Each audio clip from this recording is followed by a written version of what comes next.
ध्यान अंक सम गोविंद राधे।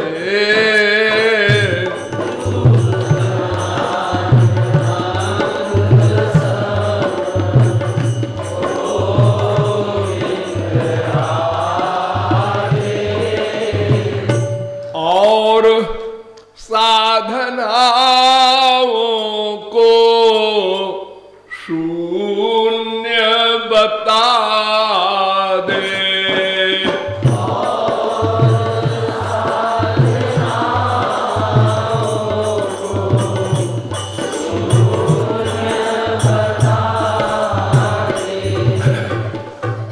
देखिए, आनंद प्राप्ति के लिए भगवत प्राप्ति ही एकमात्र उपाय है, ये तो सब बताते हैं। लेकिन उपाय बहुत प्रकार के होते हैं, भक्ति बहुत प्रकार की होती है।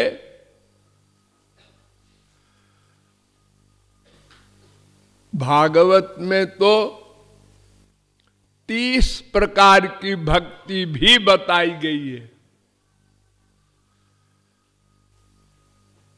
लेकिन प्रमुख रूप से नवधा भक्ति है जो प्रहलाद ने बताई है।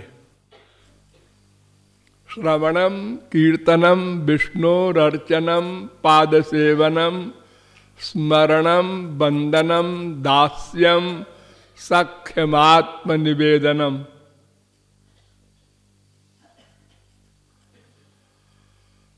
सातवें स्कंद के 5वें अध्याय का 23वां श्लोक। अर्थात 9 प्रकार की भक्ति होती है। इस समय आप लोग श्रवण भक्ति कर रहे हैं, यानी भगवान संबंधी चर्चा सुनना, ये श्रवण भक्ति है। ऐसे ही और 8 भक्ति होती है। लेकिन इन 8 में से 3 प्रमुख है।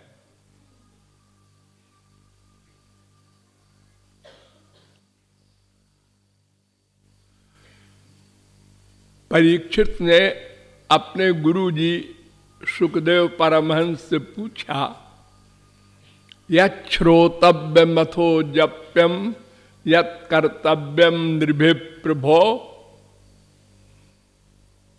स्मर्तव्यम भजनीयम वा ब्रूहि यद्वा विपर्जयम। पहले स्कंद के 19वें अध्याय का 18वां श्लोक। अर्थात गुरुजी संक्षेप में बताइए कौन कौन सी भक्ति करनी चाहिए। और 9 प्रकार की हो, 50 प्रकार की हो, इससे कोई मतलब नहीं। तो उन्होंने बताया, तस्मात् भारत सर्वात्मा भगवानीश्वरो हरि श्रोतव्य कीर्तितव्यश्च स्मर्तव्यश्चेच्छता भयम। दूसरे स्कंद के पहले अध्याय का 5वां श्लोक। परीक्षित 3 भक्ति प्रमुख है।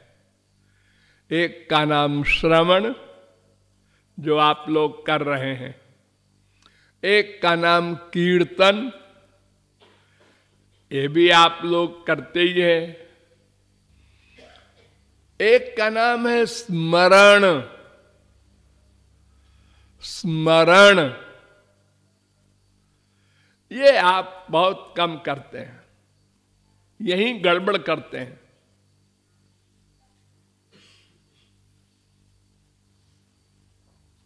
और संक्षेप में पूछा गया वेद व्यास से कि इन तीनों में भी और संक्षेप में बताइए कौन सी एक भक्ति करें कि काम बन जाए। तो उन्होंने कहा स्मर्तव्य सततम विष्णुर विस्मर्तव्यो न जातुचित सर्वे विधि निषेधा स्युरेतयोरेव किंकरा।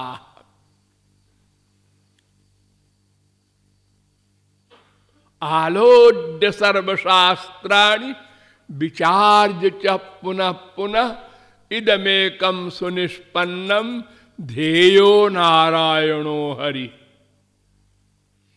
अर्थात भगवान का ध्यान करना, स्मरण करना, बस।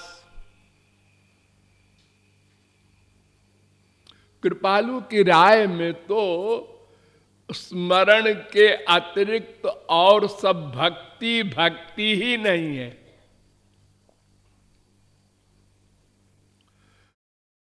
अंक होता है ना, 1 2 3 4 5 6 7 8 9, इसको अंक कहते हैं।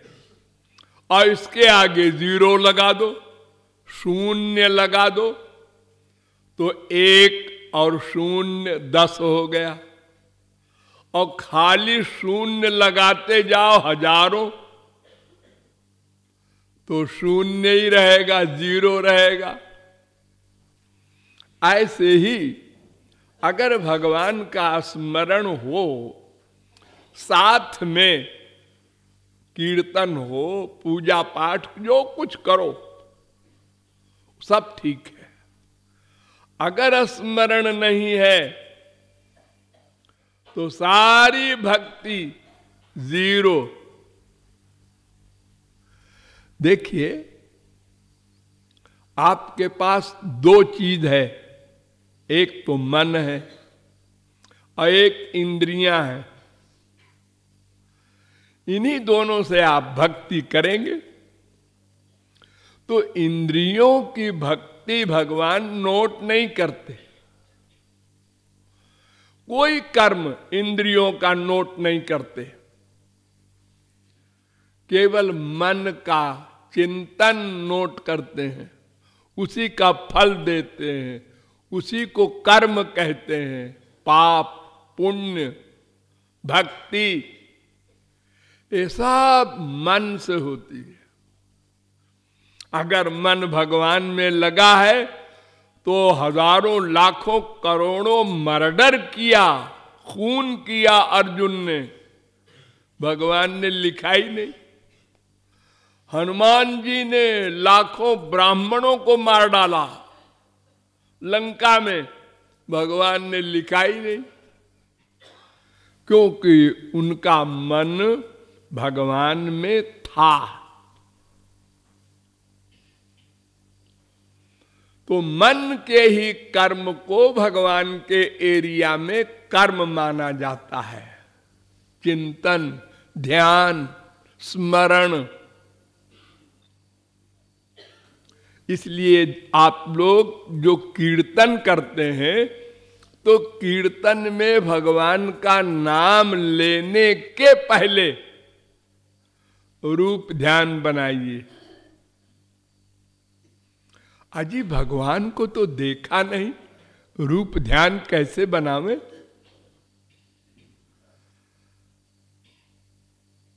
भगवान ने बड़ा सुंदर नियम बना दिया है कि तुमको जो पसंद हो रूप बना लो। हमारे संसार में तो रूप पक्का निर्धारित होता है, हमारे बाप का यही रूप है, वही रूप रहेगा। मां की शक्ल ये है, वही रहेगी। लेकिन भगवान का रूप कुछ एक नहीं है। अनंत नाम रूपाय, अनंत नाम है, अनंत रूप है। ऐसे ऐसे रूप है कि देखते ही कामदेव मूर्छित हो गया और ऐसे रूप भी हैं कि देखकर अर्जुन को दिव्य दृष्टि दिया तो भी चक्कर आ गया, कांपने लगा अर्जुन, गांडीवधारी अर्जुन।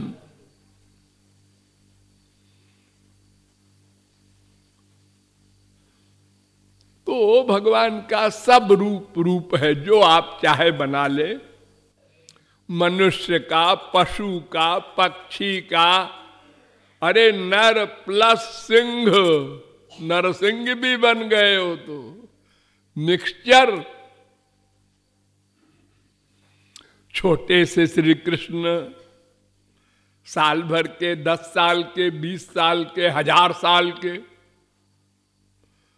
त्वम स्त्री त्वम पुमान त्वम कुमार उत वा कुमारी त्वम जीर्णो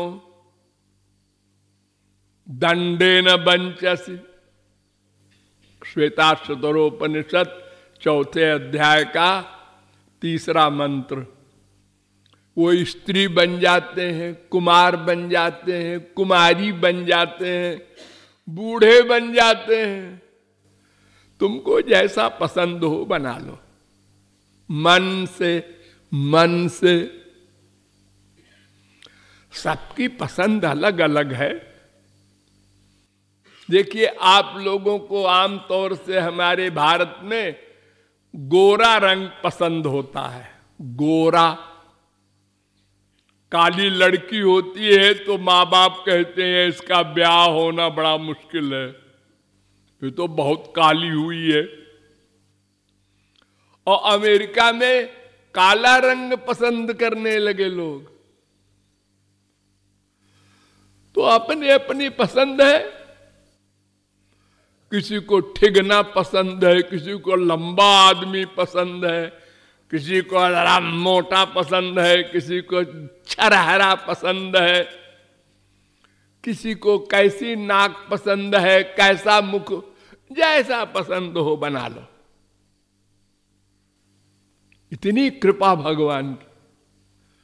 उस रूप को भगवान अपना रूप मान लेंगे। सकृद्यदंग प्रतिमा तराहिता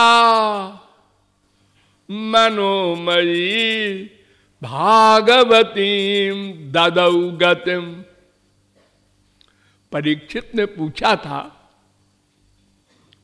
कि अघासुर राक्षस, जिसने सब ग्वाल बालों को अपने पेट में धर लिया कि निगल जाए, उसको श्री कृष्ण ने गोलोक दे दिया। तो सुखदेव परमहंस ने कहा, अरे बुद्धू, हो तो उसके तो मुंह में श्री कृष्ण भगवान चले गए थे, उनका चरण उसके मुख में था।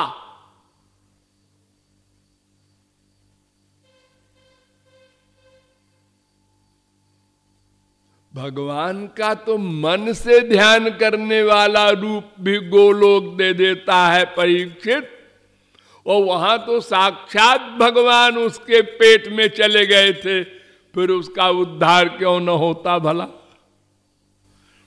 तो मन से रूप ध्यान बना लो, मन से श्रृंगार कर लो, मन से सेवा करो, कोई सामान की जरूरत नहीं। कोहनूर हीरा, उससे और अधिक बड़े बड़े चमकीले हीरों से भगवान को माला पहनाओ, मन से। पैसे की जरूरत नहीं। हमारे संसार में लोग पूजा करते हैं घर में 2-4 चीज से, चंदन है, अक्षत है, अगरबत्ती है, और कोई चीज नहीं होती और चिल्लाता है उसका पति, अरे अगरबत्ती कहाँ है? बीबी कहती है खत्म हो गई, बताया क्यों नहीं? लो ये पूजा कर रहे हैं और दुर्भाषा का रूप धारण कर रहे हैं। और मन से है करोड़ों तरह की अगरबत्ती जलाओ बिना पैसे के, जो लीला चाहो कराओ भगवान से। हाँ, डरो मत कि ये नहीं लिखा है भागवत में। अरे भागवत क्या लिखेगी, अनादिकाल से निरंतर लीला हो रही है भगवान की। अगर करोड़ों सरस्वती लिखे तो नहीं लिख सकते, सब लीलाएं होती हैं। तो इस प्रकार जो मन में भाए वो रूप बनाओ और फिर उनके पाने के लिए तड़पन व्याकुलता, जैसे मछली पानी से निकलने के बाद तड़पती है, ऐसे व्याकुलता बढ़ाओ और हर जगह ध्यान करो। नहा धो के नहीं, लेट्रिन में बैठे बैठे भी श्याम सुंदर का ध्यान करो। गंदी से गंदी जगह में भगवान का ध्यान करो। भगवान गंदगी को शुद्ध कर देते हैं, भगवान को गंदगी अशुद्ध नहीं कर सकती। डरो मत। देखो, मां बाप से प्यार करते हो तो क्या नहा धो के करते हो? सब जगह ऐसे ही भगवान से प्यार करना है, लेकिन मन से आंसू बहाओ, तब अंतःकरण शुद्ध होगा, तब वास्तविक महापुरुष दिव्य प्रेम देगा। ये जो कान फूंकने वाले गुरु लोग होते हैं ना, धूर्त ठग, इनके चक्कर में न पड़ना। ये बेवकूफ बना करके और तुमसे सेवा कराते हैं। अंतःकरण शुद्ध होने के बाद गुरु दीक्षा देता है और दीक्षा देते ही भगवत प्राप्ति, माया निवृत्ति, सब काम खत्म। इसलिए रूप ध्यान पूर्वक ही संकीर्तन करना ये प्रमुख साधना मानो और इसका पालन करो, अभ्यास करो।